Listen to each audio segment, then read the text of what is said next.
Open source software built the internet, but it's losing the AI war. Raffi Krikorian is CTO of Mozilla, which makes the Firefox browser. Raffi, you've said most enterprises are AI renters, not owners. Explain that. I mean, well, I feel like I need to respond to your first point too, but like, let me start there. I really do feel that most enterprises are renters, not owners. Like, if you think about like what most people are using right now, they're talking to either big platform companies, they're making API calls that are off-prem, they're doing all these things.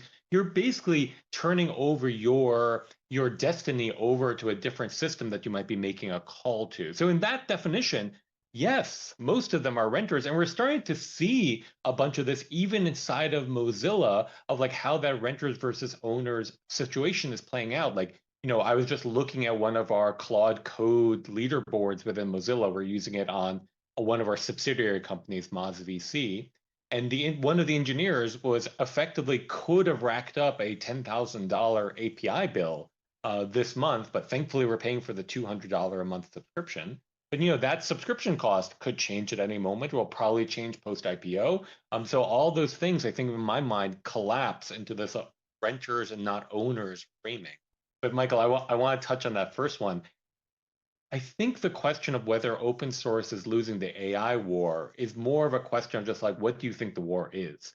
Like, if it is it losing on a bunch of leaderboards, then sure, we're like it's losing on a bunch of like demo cases or like the extreme cases. The question for me is really like is it going to win on the everyday use cases? Is it going to win on the things that most enterprises care about, most companies care about, most regular users care about? Like it's probably losing or definitely losing on the frontier battle, but like in the same way that we would have said at some point that Linux lost the desktop, but at the same time Linux effectively runs every computer on the planet, and then there's a few iPhones lying around, like kind of thing.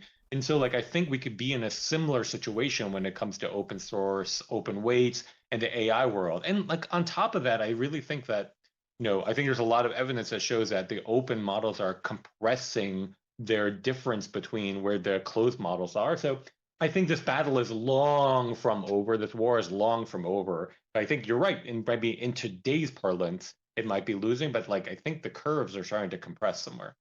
Okay, so walk Sorry, I us spoke a lot of through. stuff. No, it's great. Walk us through the issues, the problems when an enterprise is essentially beholden to the major model makers, to closed systems. I think there's a few things. And a lot of this comes down to just a question of what does it mean to control your destiny? What does it mean to control the optionality that you're sort of working in? So if I were to rewind the clock, like I think that when we were all talking about cloud and cloud deployments, I think we all got into this position where we're just like, well, we can't just have one cloud provider. Like we in the enterprise case or the people who are trying to deploy large systems case, like we need the ability to hedge. We need the ability to actually choose and be able to play off vendors from each other, do all the things that we want in order to make sure we're getting the right value for our cash, we're getting the right features that we want. So like, in a lot of ways, we didn't build raw to people like AWS and others. You use tools like Terraform or something else in order to build an abstraction layer so you could quickly move between them. So when AWS shows up one day and it's like, I want to give you a huge bill this month, we can be like, well, fine, we'll pay it. But next month we're moving. And then that starts a negotiation. And I think we're in the same place right now when it comes to all these like these AI tools in the enterprise. Zapier just did, I mentioned this in my newsletter this week, Zapier just did a survey of talking to people, talking to enterprises about whether or not they feel that they could switch off their AI provider. Something like 85, 86% of them thought they could, but when they actually tried to do it, only about 30% of them could actually pull it off. So there's already so much lock-in happening. And so you get into a situation where like these things aren't under my control. And then the providers can just change model behavior at any given moment. If they're having capacity issues, they could shuttle you off to a different model that might behave differently. So therefore, I've lost control of even just how I'm programming against this. And then that thing I mentioned earlier, which is costs right now, I feel are both kind of inflated, but also a little under control. I would have predicted a few months ago that token costs were going to go down. They kind of have, but token usage has skyrocketed. And a lot of that could also be because of model change, and now new models and new harnesses just need more tokens, which is in the benefit of the people I'm buying from. So I feel like all these situations, if I were an enterprise buyer, would be like, this seems a little out of my control right now. And so I think that's what I really mean. So, would it be accurate to say the issues that you've brought up are loss of control of of the model, which is ultimately all important here, loss of control on pricing, and obviously not token usage because that's going to be driven by the user. But essentially, you're at the mercy of the large platform providers. Precisely. I think like the models could be changing at any given moment. So therefore writing code against them or trying to codify your behavior against them, it's not under your control, it's under control of the provider. That seems not great. It might be fine in a prototyping sense, but not like a large scale deployment sense.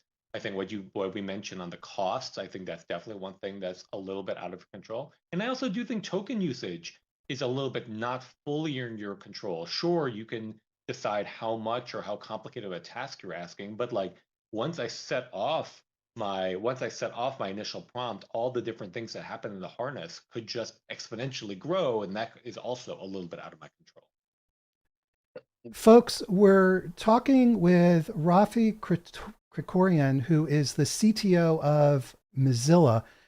You can ask questions. If you're watching on Twitter, pop your questions into the Twitter chat using the hashtag CXOTalk. And actually, if you're watching on Twitter, it's best to at me, at M. Krigsman directly, because there's some issues with Twitter and problems. So to make sure I see the question, if you're watching on LinkedIn, just pop your question into the chat and ask your questions. When else will you have the chance to ask Raffi Krikorian pretty much whatever you want? So so take advantage of it.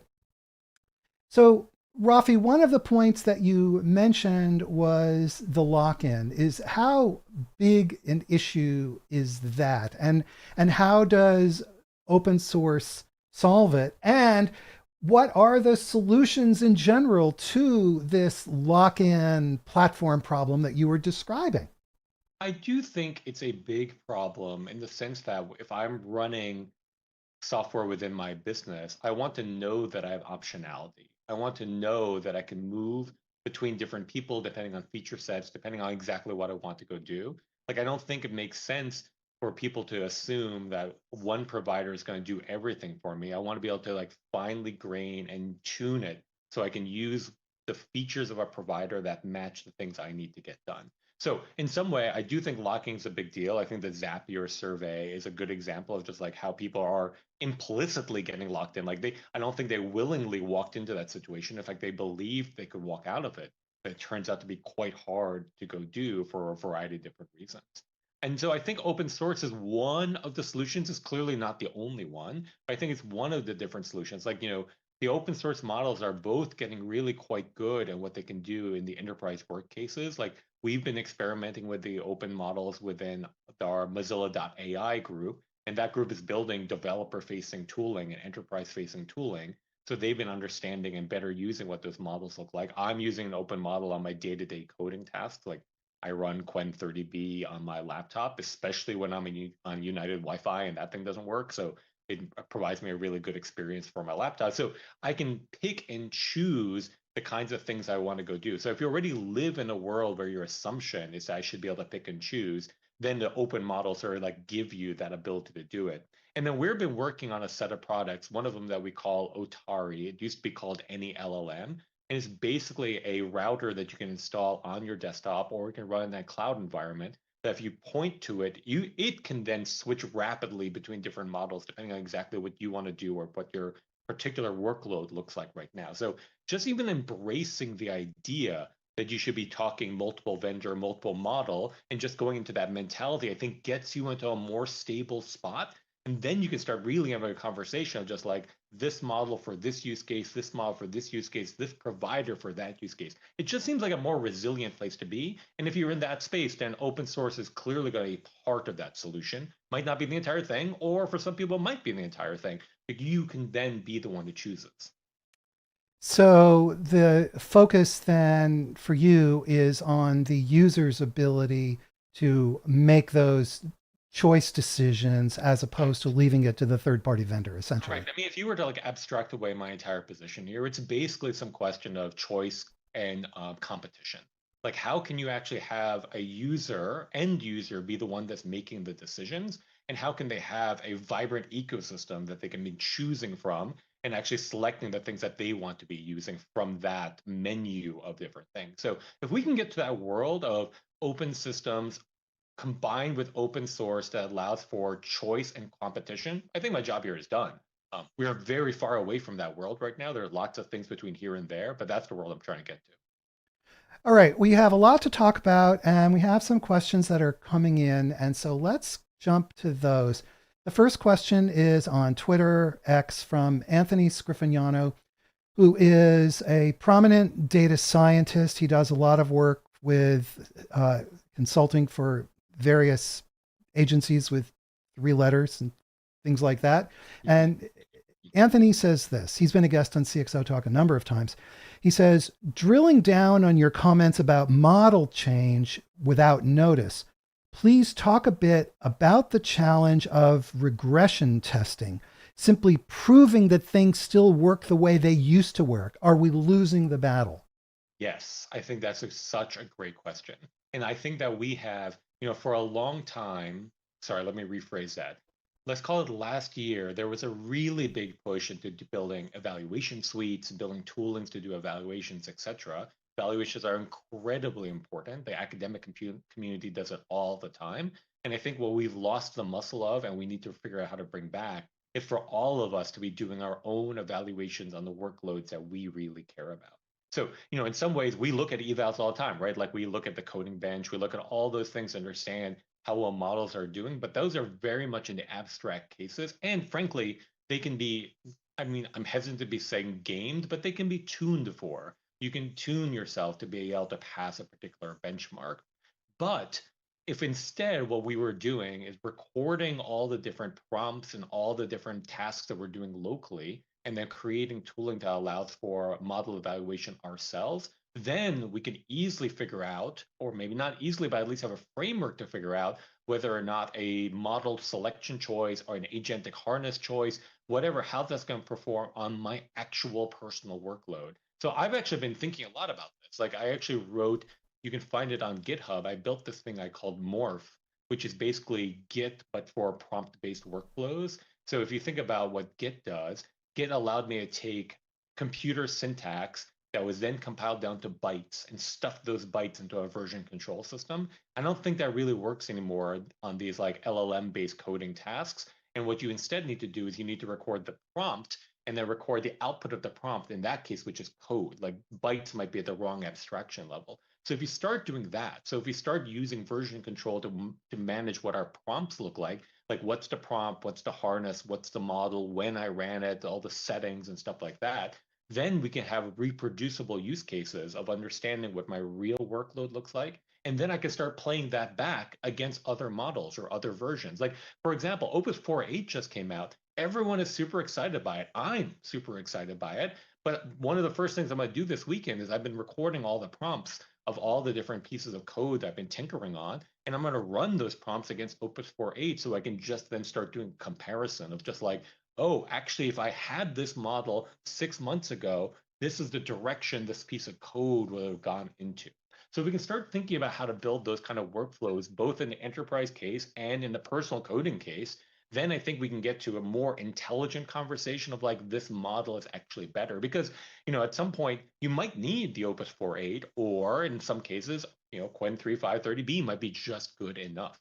And so understanding what that balance looks like, we can only really do that with data. So we just need the right tools to record that data, I think. I'll say amen to that. I mean, this whole situation is very ad hoc right now, choosing Totally. models and figuring it out. I personally, right at the moment, pay for the $200 plan for Anthropic and the $200 plan for Perplexity. Sure. Um, and I say to myself, who really knows? Yeah, Anyway, exactly.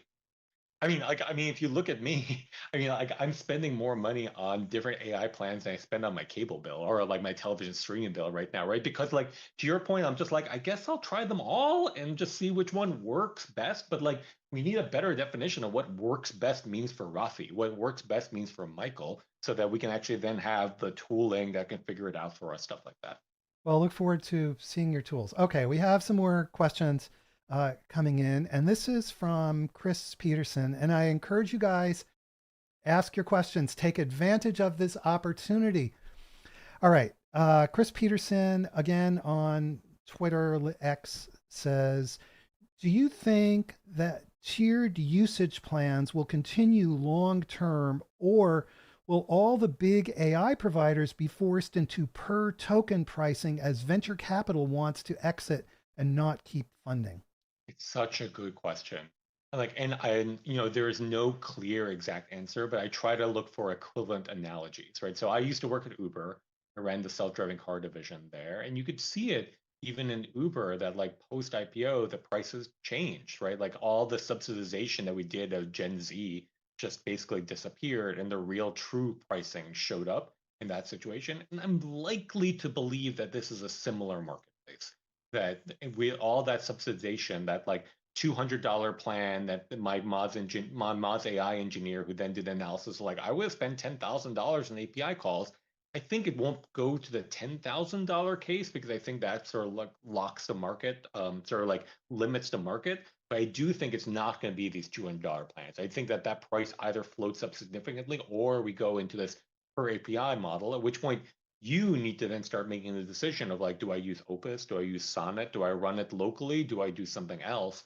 So I think that like I think the best situation is to start thinking about those kind of questions now to try to find the right model for the tasks that you're doing because I do think the price will change. I think you're right.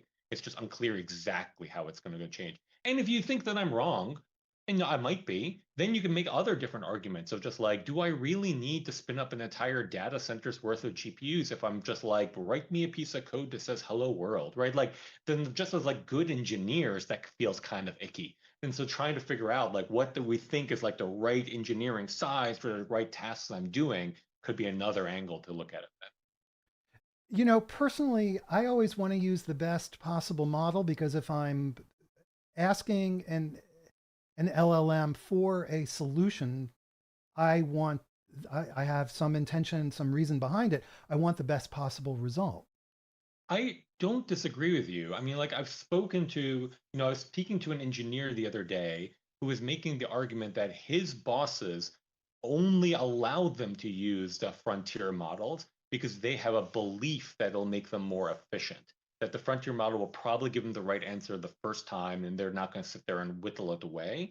And I guess like my response to that is just like it's a good belief, but where's the data behind it? So like this is why I'm really harping on the we need to be recording our prompts. We need to record what models are on. We need to personally do our own evals of this. So we need good tooling to do that so we can actually then make these real logical trade-off decisions of just like I think I agree with you, Michael. Like I would like to be using Opus 4.8 the entire time until I get the bill. At which point I'm just like, okay, but like, was that really worth $1,500 this month, or could I have done that with $500, like kind of thing? So I think it's just when like the rubber meets the road, like fitting the right size is going to be the thing that we all need to do.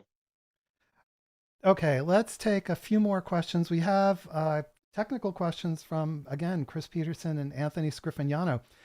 Somebody on LinkedIn posted a question and it disappeared, and I can't tell whether you deleted your question or if LinkedIn made it disappear. Oh, here's another question. So if your questions are not showing up on LinkedIn, put them back. If I'm not answering your questions, it means I'm not seeing them for some reason. Here's a question on LinkedIn from Tim Crawford, who is a major CIO advisor.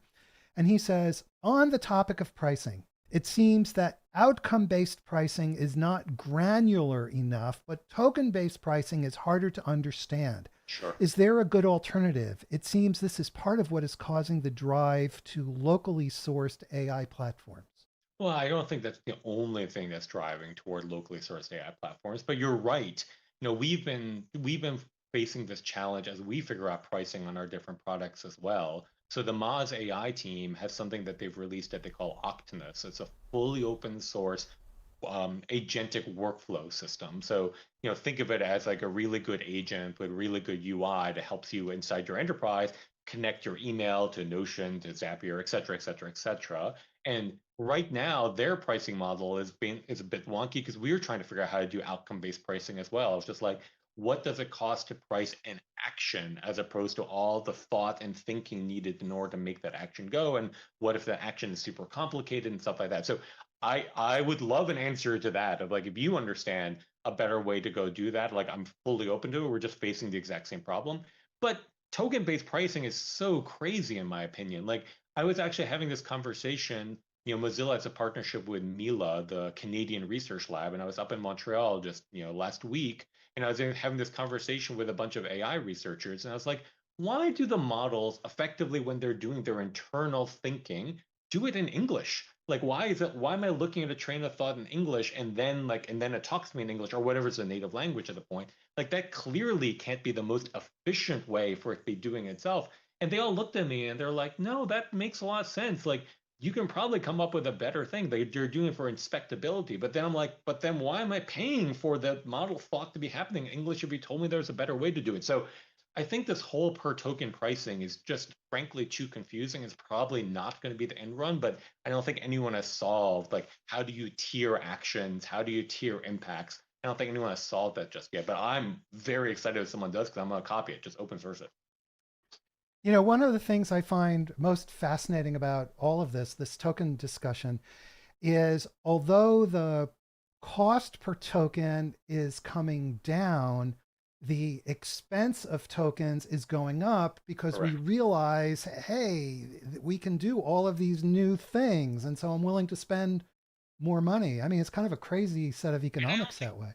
I don't think a lot of people understand like the impact of the different harnesses that you might choose in which to run your models in. Like open code is going to have a slightly different behavior than cursor is going to have, which is going to have a slightly different behavior than Terminex is going to have. Like all those things, I don't think most people understand that. But like in a lot of ways, like those harnesses are also part of that. I'm not going to call it a problem, but part of what's causing this token explosion is because of the way that they're going to do their internal calls. Are they going to allow for a call depth of 20 or a call depth of 100 and stuff like that? MCP is part of the issue of just like using natural language to figure out like should I even make this call in the first place and having to do all that thinking. Like we've built a whole almost like Jenga pyramid of tools that's all trying to do communication via English, and so that token cost is getting a little crazy. There must be better solutions. I'm not smart enough to know what there is, but there must be better solutions.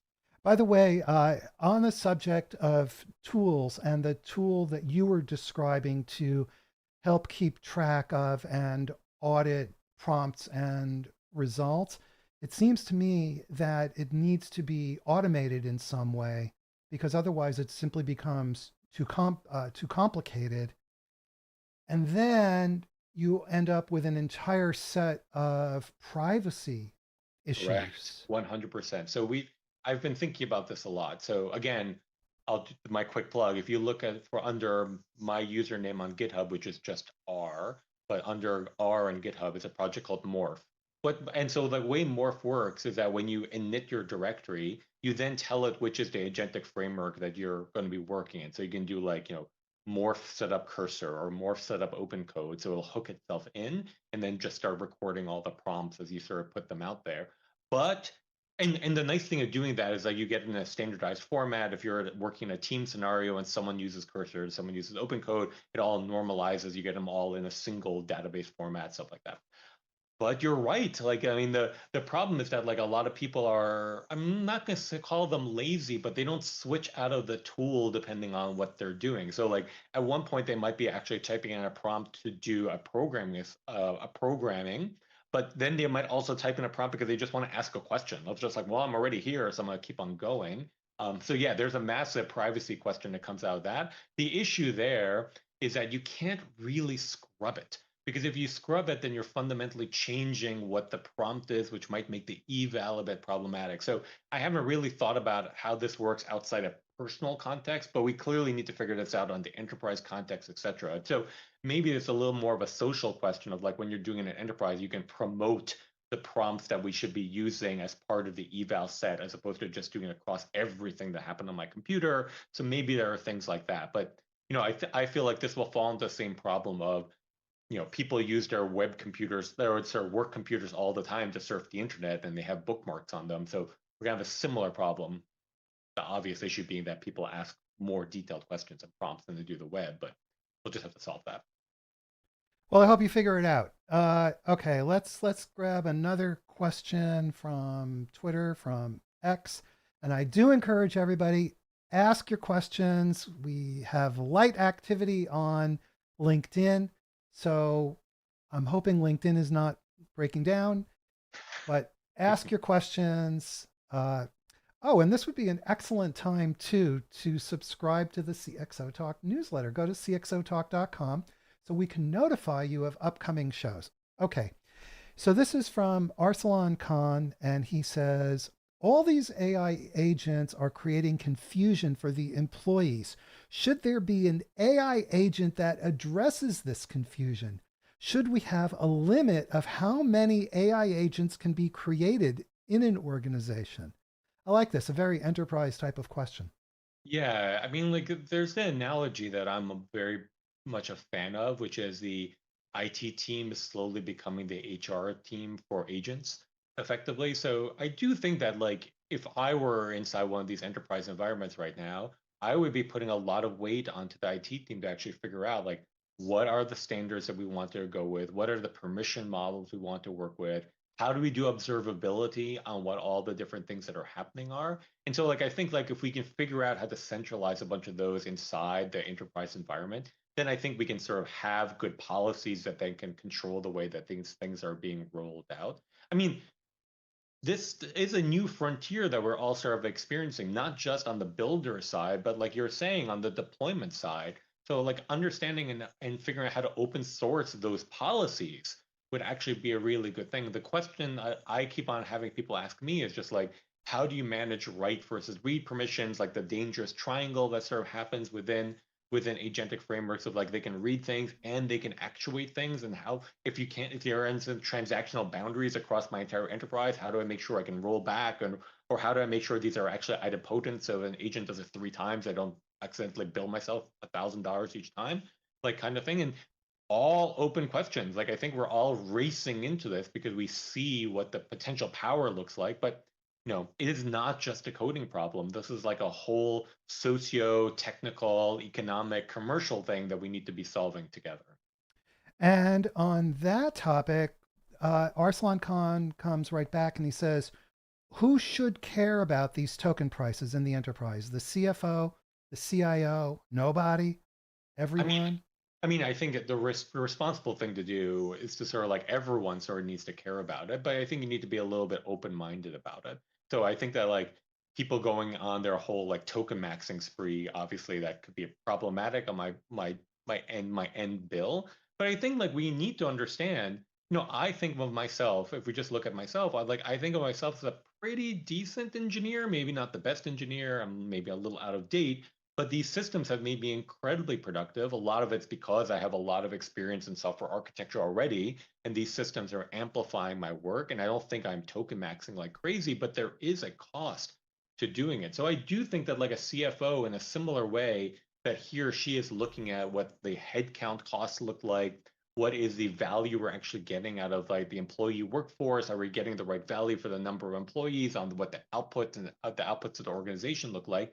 I think they are a part of the conversation, but I think that given that the world is moving so quickly, I don't think it's purely the CFO. I think it's CFO in partnership with whatever is the right CXO function, the CIO, the CTO, whoever is the right thing. Like I think it's a partnership there of like understanding like where we are today, how the trend lines are going to look tomorrow, what the money impact looks like. So I think that it almost requires a full C-suite, potentially even at some point a board level conversation of just like, how do we want this to work inside that organization? Yeah, and to your point, we don't have great tools for aligning the inputs with what we ultimately, with the data that we need in order to make those evaluations. No, I mean, I think there's going to be a whole cottage industry that can potentially pop up here of just building HR-like tools, but for agentic workflows. So just like, how much are we actually spending here? What's actually coming out? How many are we hiring every single quarter? How many are we turning off every single quarter? Who are they all reporting to? What are the like? I think there's some actually pretty good metaphors that we can use. We shouldn't obviously follow them to the T, but there's some pretty good starting points, and you can imagine a whole cottage industry of like building those tools so that CIOs, CFOs, etc., can manage their new agentic. Okay, let's grab another question again from LinkedIn. And this is from Swami Vaidyanathan. And he has an interesting question. He says, would enterprises develop or should enterprises develop a hybrid approach between renting commercial models and also managing locally hosted models and leverage them based on usage case complexity, cost, risk, and other factors? How do you envision the target operating model? And I think, Rafi, you were getting to this earlier, describing the deploying multiple models based on cost, use case, and so on. I definitely think that a responsible organization should get to that. I think when you are just starting off, like if you're a startup, then I think you should do the most inefficient thing you can, but move very quickly to figure it out. Like I like this analogy all the time of, I used to run a big part of the Twitter engineering team, the entire infrastructure group back in the day. And my team was the team that did the transition from Ruby on Rails to the JVM for a lot of the code base. Like let's call this a 2010, 2011. And a lot of what happened after that migration, when we were giving public talks about it, is we'd have new startup engineers come to us all the time being like, I want to start writing code on a JVM today. Can you help me? And I was like, no, no, no, no, no. Like, like you should be lucky to get to the place that we had this conversation about how to optimize everything. Like you should do the thing that you can do the fastest. Like I'm not saying Ruby on Rails was a bad thing. I just said Ruby on Rails is a bad thing at this moment of Twitter's evolution. So back like in the beginning stages, you should be doing the thing you can do the fastest and you can learn the most from. And in those cases, it probably is just use the frontier models, figure out what you're up to, figure out what you're doing. And then when you reach some point of like scaling or efficiency or stuff like that, that for me is the point that we start thinking about what's the right mixture of models, what's the right mixture of providers. Can I do something local and not? And like, a good place to start, frankly, is that like if you're buying your engineers, MacBook M4s, MacBook M5 laptops, they can probably run a pretty good local model to do coding. I do it all the time. I live on planes and I do it all the time because United Wi-Fi never works. And so like I'm always running a local model on my laptop, and that's usually my first resort. My first interaction when I'm doing my prompt-based stuff is with this Quen model that I probably have on my laptop running right now. And but then if I have something more complex or if it seems stuck and I have a good network connection, I might then make a call out to Claude, to Opus 4.7, Opus 4.8 to just be like, it's stuck. Help me out here for a second. And then I just go back to my day-to-day workflow. So I think you can find small ways that it's showing up already and that you can make it possible to use already. But I also, just being pragmatic about it, I really encourage that when you're off starting, just choose something that lets you move quickly and then figure it out from there.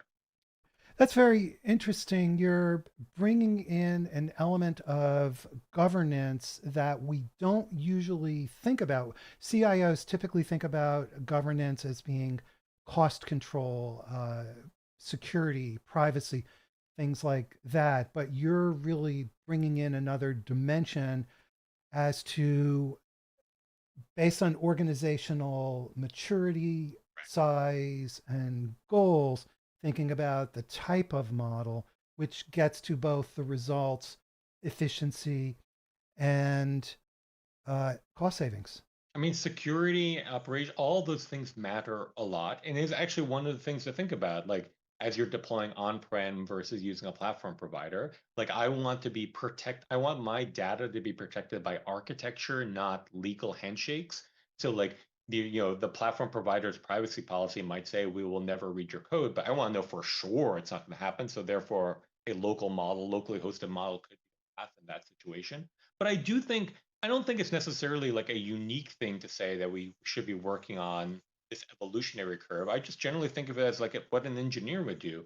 You shouldn't prematurely optimize your code base. You want to get something working to an MVP as quickly as possible because that'll help you understand the shape of the problem, it'll help you understand the bounds. So get to that MVP that you can ship quickly, and then we figure out how to optimize from there. Okay, let's get to another question. And here's an interesting one from Noah Crow on LinkedIn, who says, what has to happen before an individual or a small organization can realistically own and operate Yeah. a capable AI system end to end, including the model, memory, data, orchestration, and inference without dependence on a major cloud provider? That is such a good question, and that is literally what my current mission is. And so I wish I had the actual answer for you, but let me set the stage for a second. The analogy I like to talk about all the time is like when I'm just doing my weekend hacking and I just want to do a quick prototype of something, I'm probably calling ChatGPT or I'm calling, GPT-5.5 as part of the API call because it's just the simplest thing to do that I can just make sure something's up and running. I don't have to debug anything else. And I think that's a vast majority of developers out there. And it sounds like it's a question for you too. And like right now, it's because there is no good, credible alternatives to the entire system that someone like an OpenAI or an Anthropic provides to you. Like it's not just the API, right? Like if you really think about it, it's like they already have the GPU, they already know how to orchestrate it, they've built the RAG layer, they have tool calling, they've done all this stuff that are just abstracted behind the scenes for you. So just having the model is not enough. Now, if just having the model was enough, you could do a lot, right? Like MLX on the silicon on Apple Silicon works really great. Olama works really great. Like there are ways to go do this, but if you want to really think about this in an SMB or an enterprise situation, which is like I have a rack of servers in my closet. Fun fact, it turns out that something like 70% of enterprise GPUs sit idle most of the time. So I think there's a big opportunity to do something here. But if you have a rack of GPUs sitting in your closet, I'm pointing to my closet right now, a rack of GPUs sitting in your closet, or you have a rack sitting somewhere in the inside the building, and you want all your developers to be able to make use of it, it's not easy to set it up, but just being very brutally honest. Like you gotta choose, like you're probably gonna do Kubernetes, but then you gotta choose what's gonna be your RAG layer. You got like maybe it's deep set. You gotta choose all the different components, and then you gotta do like a weekend or a week's worth of like SRE work in order to get this all working properly. And so like this is actually one of the problems I'm working on right now of just like how can Mozilla help figure out how to get this like I don't know what's a good analogy for it, like the LAMP stack for inference or like a J2EE stack for inference. Like, how do we actually build like a opinionated system that could be installed that then someone can just get off the ground and start using? And when there are small things they want to change, you just apt-get install something else and just swap out that layer. So it doesn't really exist right now, but I think it could. Like, if you think about what was the brilliance of Ubuntu, there is a world of code out there in order to make a Linux distribution, but Ubuntu had, a little bit of taste making of like what are the packages that we can fit into a CD that someone can pop into their machine and just get up and running. And I think someone needs to build something similar to that for an open source stack of just like, let's just choose the right components to make up this LAMP stack for AI. Let's just bundle it together. It's something someone can just pip install, apt-get install, whatever, onto their server, and it's up and running. And then if we want to tweak it, customize it, etc., then you can do that next. But this is the thing that one of the things that Mozilla is working on right now is like how do we just build that like container code base that then someone can just apt-get install. But I wish it was done already, not done yet. Okay, and Chris Peterson on Twitter says, is Mozilla providing support for open source model and harness developers or organizations that are building open standards to empower agents? Yeah, great question as well. So we're not playing as much in the open model world as we are in the rest of the stack. And only because a lot of people are already playing in the open model world. So like I really view that our job right now is to try filling the gaps in so we can rapidly get to that thing that you can get installed and have it just working inside your rack in your data center. And so I don't think models are currently the problem there. I think the problems are the other things you mentioned, of just like how do we build an open system so we have interoperability between all these different layers of the stack, what truly are the missing layers that need to get invested in. I think the agentic harness is this new thing that we're now all talking about. That's an interesting opportunity, but then that still needs a fully open stack underneath it for you to have real trustworthiness around what's truly going on inside that system. So I think it's that open system, the interoperability things that we're going to be leaning in on the most and trying to make sure the community is doing the rest of the pieces. If you look at one of my newsletters recently, I write a newsletter called Owners Not Renters. We did a whole analysis of what an open stack could look like. So we took, everything from bare metal all the way up to, at that point, providing an open AI compatible API. I think we just released another version of newsletter that also had the agentic harness, but what that layer looked like from hardware all the way to an open AI compatible API, broke it down to all the individual components, and then literally did a catalog of all the open source projects that fit into every single one of those layers. And it turns out almost all the layers are covered. Like you could do this today. I mean, the map is kind of red and screaming at us when it comes to enterprise readiness, but all the pieces exist. What's missing right now is making sure they're all compatible with each other, that we can all tie it together in a very simplistic and easy to use kind of way, and then some battle hardening so that like an IT team wouldn't, vomit when they saw this thing show up on their doorstep. And so I think like that's the kind of stuff that I think is Mozilla's unique secret sauce. Like, can we play an orchestrator in the ecosystem to pull that together? Very interesting. Let's go back to a question from Anthony Scriffignano. And I encourage everybody, keep your questions coming, especially you folks on LinkedIn. There's like hardly any questions. When you guys can ask the CTO of Mozilla whatever you want. How can there not be more questions? Let's get it going here, guys. We only have a limited amount of time left. Anthony Scriffignano comes back and he says, I lost his question here.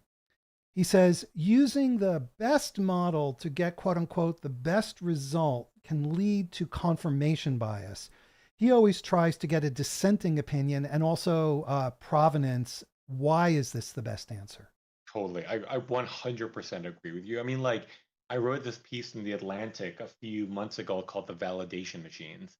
And it was specifically targeting what you were just saying, of just like you get lulled into believing these are the best results because of the confidence in the way that they talk about it. And what they are not doing is like, main analogy here is like we've all underestimated, I think, what the 10 blue links at Google have actually done. Like my mom doesn't really understand what PageRank is, but when she sees the 10 blue links, she's just like, I kind of understand what's going on.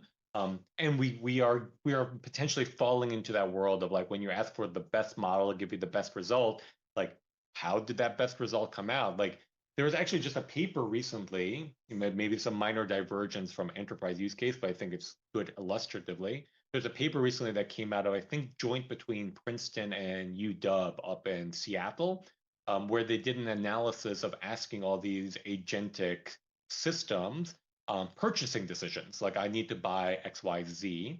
And it turns out, maybe unsurprisingly in retrospect, a lot of the platform systems that recommend products which have been sponsored more often than not. And in some situations, there seems to be a lot of evidence. Again, I defer to very smart researchers at Princeton and UW, a lot of evidence that these systems then do also a little bit of social economic status polling of you to then try to figure out how to maximize the number of dollars they can extract from me when I'm asking this question. So you're right. It's not just confirmation bias. Like it's a clear example of these systems are not under your side. They're on someone else's side. So if you bring that back to coding or if you bring that back to workflows, then I think really the question is just like, how do you have trust that it's done the right thing. And so like on the philosophical level, do you have trust because you're using an open system that you're running yourself? Like, maybe someone else's biases were embedded, but it's not like making a network call to figure out which is the promoted thing that might get some kind of dividend or cut out of. So there's a little bit of trust you can gain by running it locally. There's a little bit of trust that you can gain by it being open source. But I think, Anthony, you're right. Like provenance, being backed up with data, being understand sourcing of the information, that's where true trust is going to come in. And I just don't believe that we're going to get to a place where the larger providers are going to be incentivized to give that information to you, but the open systems could be. So I want to figure out how to make that happen. Okay, great. And let's see.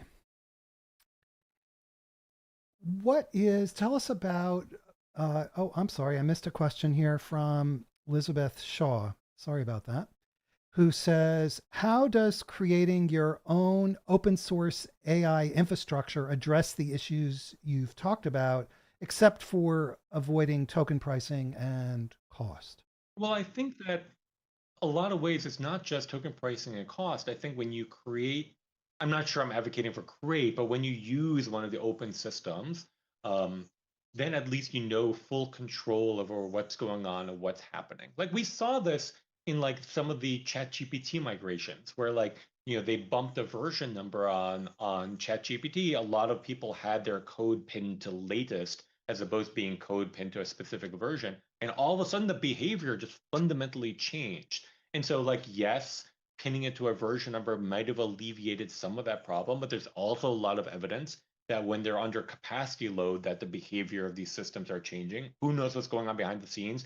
I have many theories, but none of them are necessarily backed up. But like we've noticed that their behavior changes that happen to these systems when they're under load versus when they're under not. And so like I think having control of your own destiny, I think is one of the biggest gains that you can get by running one of these systems yourself.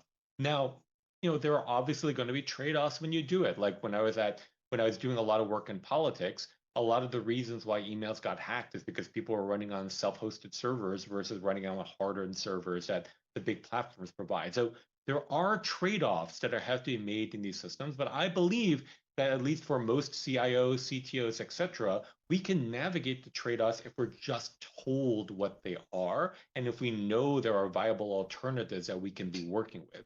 And I think in a lot of situations, especially in this world of AI that we're working under, we just assume that the only option is to like give our credit cards to one of the platform providers. It's a good option, but then you should just understand what all the trade-offs are. Okay, let's go to another question. This is from Nate Angel on LinkedIn. And folks, if I'm skipping questions, if you've asked a question already, I'm going to new people who haven't asked. And Nate Angel says, how can Mozilla help ensure that AI is always human centered, always in human centered loops rather than the cliche we keep hearing about having humans in the AI loops? I'm so glad he asked that because we do hear human in the loop has become this meaningless buzzword. And so it's an interesting question. Yeah, no, it's such a great question. I do actually think Mozilla is one of the organizations that's uniquely able to do this. It's one of the reasons I gave up my board seat in order to do this work as an operator within this company is because I think this combination of our nonprofit status, which means that we can do things that benefit people and benefit humanity as opposed to a bottom line. I mean, we need to be sustainable. Don't get me wrong on that, but like the fact that like my top line every day is driven by a mission and not by a bottom line, I think makes us a unique organization that can go tackle this problem. And we have a history of doing things like this, right? Like Firefox was effectively created as a way to push back against the monopolization of the web by Microsoft in the 90s. And because of Firefox's existence, and because of the way it was deployed and used throughout the world, and because of the way that people got trust in it, it forced the web to become open in a bunch of different ways. So I'm looking to do a very similar play when it comes to how we think about AI and how we get to human-centered AI. So our Mozilla Foundation, the foundation side of the organization, is doing all this programmatic work around right-sizing AI, about making sure AI is built on the side of humanity? How do we think about augmentation instead of automation? We so like all those kind of thinking and programmatic work trickle back down to the products that we're building.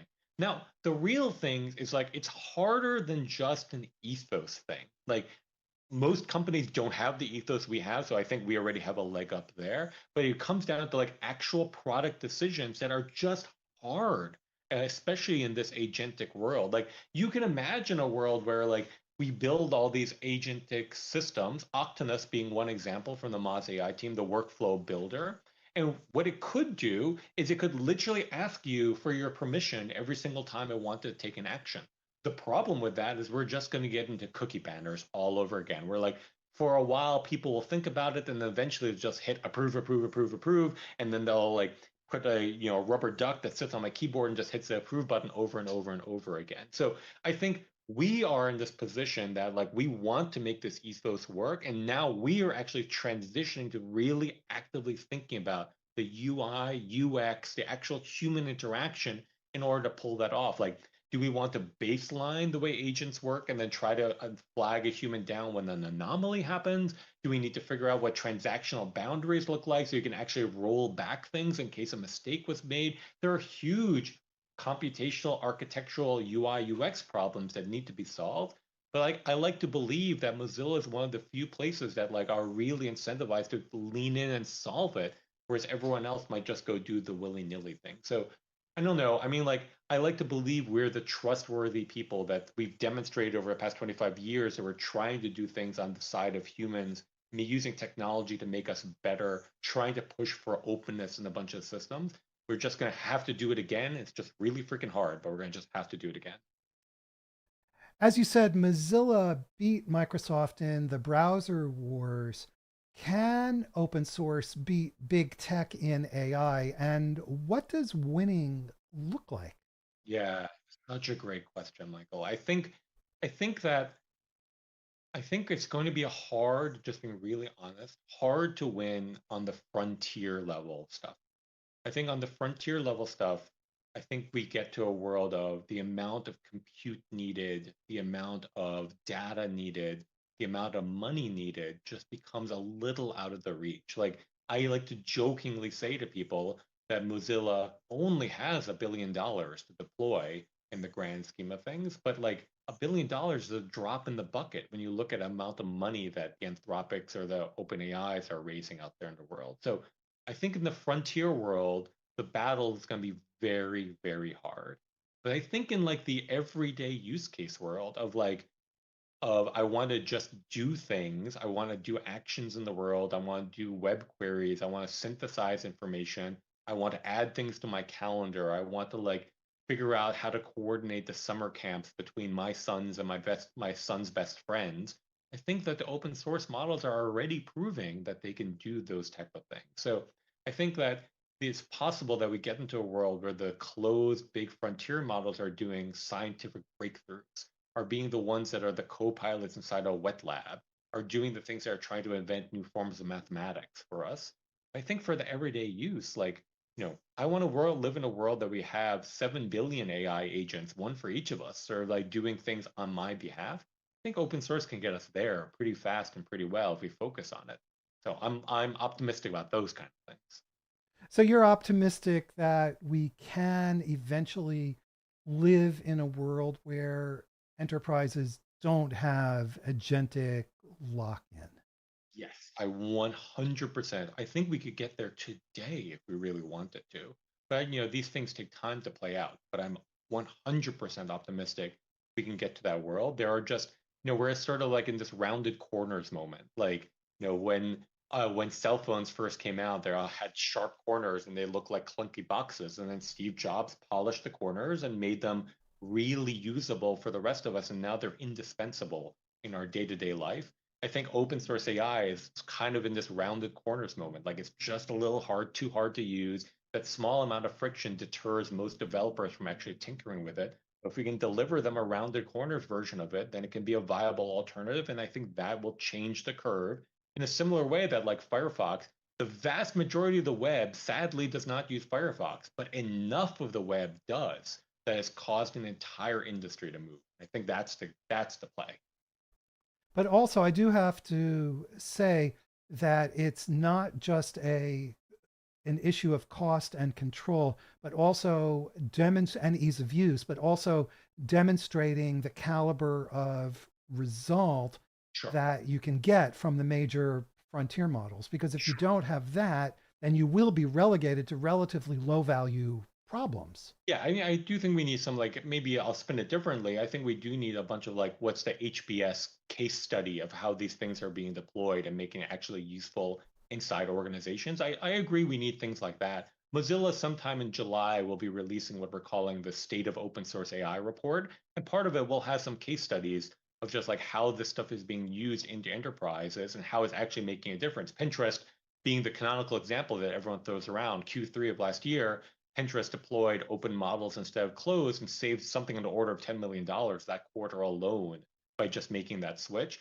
So I think we can tell those stories and find all other stories of just like if companies like that are willing to do it on those type of workflows and it makes economic sense for them to do it, it becomes a no-brainer. The rest of us should be doing it too. But what's the difference is that Pinterest has a bunch of A+ engineers that can make it happen. The question is how do we make it so that like every SMB, every enterprise, every Fortune 500 can make use of the exact same transformation.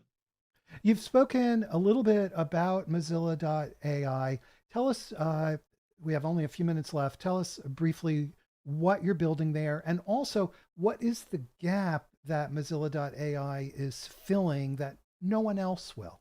Yeah, I mean, so maybe it's worth mentioning that Mozilla has undergone a pretty big restructuring itself.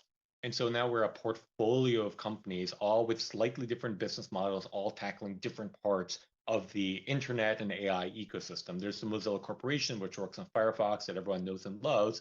Mozilla AI is now one of these newer companies that we're specifically focusing on the developer ecosystem. So we have actually a few set of products that are open right now. We are in this mode of like rapidly creating ideas and figuring out which ones are actually needed in the space and then doing GTM after that. But like Mozilla AI has a few things, Otari being one of them. That's their their locally deployable like open router like the system where you can then point your code at Otari and it can then figure out the best model to use, the right model to use. It'll track token counts, track costing for you, give you gorgeous dashboards, and then we can then do so much more after that point once we're sort of like installed in that way. So it becomes your model routing layer. We have something that we call CQ that I jokingly call Stack Overflow for agents. So imagine a world where Raffi is using his agent in an enterprise work case and Michael is using his agent in an enterprise workplace. The question is, how do we get institutional learning? So like in the regular enterprise case, we have whole departments just figuring out how to like share knowledge between people and how to bring new training in and stuff like that. CQ is meant to do that for the agentic workflow. So Rafi's agent, Michael's agent can then be talking to CQ as like the common place to share the tasks that they've been developing, share the way that they've been manipulating the code base, so that like everyone's agent is rising. It's like a rising tide all together across the entire enterprise. So it's CQ. And then we have a last one that we call Octonus, which is our open source workflow development system. So we've built really good tools to be able to orchestrate a whole bunch of like IT friendly things. So your Slacks, your Notions, your emails, etc. We have some really good open source tools there that can then be tied into either a CQ or an Otari to make it work really well. So we're really going after the developer niche on Mozilla AI. So that's one of our AI bets. Another one is, on the Thunderbird team, the team that makes the email client, they've just created something that they're calling Thunderbolt, which is basically the open source chat client that can be working again in an enterprise use case. Because in a lot of situations, a lot of these companies don't want to just have all their documents indexed and put up into Claude for then Claude to serve. So if you use a locally hosted model inside your environment, you can then run Thunderbolt on top of it, which will then start figuring out how to like access all the different documents, build RAG databases off of all the internal company knowledge, and then expose it through a Thunderbolt interface so that you can actually have really contextually aware chats with the entire knowledge system that's going inside of your enterprise.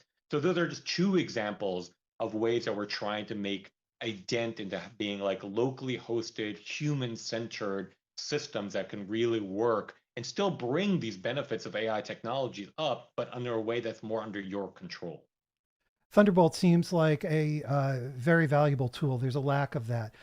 Very quickly, because we're out of time, David Quirk on LinkedIn says Mark Sermon from the Mozilla Foundation has put out the idea of creating a rebel alliance, which he says is such a great message. How is the whole Mozilla portfolio ecosystem approaching this? And very quickly, please. Yeah, 100%. So like we have a whole Moz VC team, a ventures team that we're doing a bunch of investing across the space, but we're also just building partnerships. Like we're starting to work with the Mistrals of the world. We're starting to work with all the Hugging Faces of the world, who's actually in the VC portfolio, and trying to figure out ways for us to all work together as we build that single open source AI stack. That Rebel Alliance, I think, can then sum up to the greater than the big platform providers. And with that, we're out of time. A huge thank you to Raffi Krikorian. He is the Chief Technology Officer of Mozilla. Raffi, thank you so much for being with us. I'm very grateful to you. No, thank you, Michael. I hope you have me back one day. I hope you'll come back. Everybody, thank you for watching. You guys, as always, you guys are amazing. The questions you ask. Before you go, subscribe to the CXO Talk newsletter. Go to cxotalk.com. We want you to join us. We have truly incredible shows coming up. I always say that. And you know what? It's really true. We have great guests. Okay, folks, have a great day, and we'll see you again next time. Take care.